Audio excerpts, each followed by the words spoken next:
প্রশ্ন বিচিত্রা ক্লাস 11 স্থিতিবিজ্ঞান অধ্যায়ের question number 43।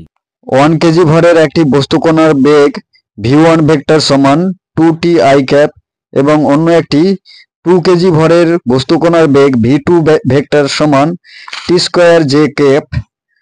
2 second সময়ে ভরকেন্দ্রটির গতিবেগের মান হবে option A 20/9, option B √68, option C √80/3, option D কোনোটি নয়।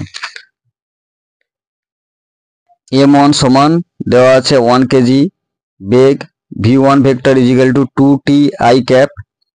m2 সমান দেওয়া আছে 2 কেজি এবং তার বেগ v2 is equal to t square j cap. অতএব ভর কেন্দ্রের বেগ v centre of mass vector is equal to m1 v1 vector plus m2 v2 vector by m1 plus m2। v1 এর পরিবর্তে 2t এবং v2 এর পরিবর্তে t স্কয়ার বসিয়ে পাই v centre of mass is equal to 1 into 2t i cap plus 2t square j cap by 1 plus 2 সমান 2t i cap plus 2t square j cap by 3 সমান 2/3 t i cap plus t square j cap.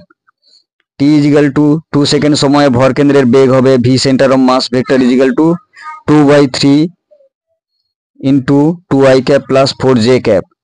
অতএব বেগের মান হবে mod v centre of mass vector is equal to 2/3 √2 square plus 4 square সমান 2/3 √4 plus 16 সমান 2/3 √20।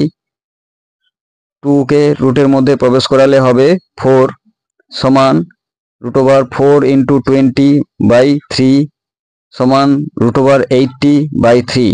সুতরাং সঠিক উত্তরটি হবে অপশান সি।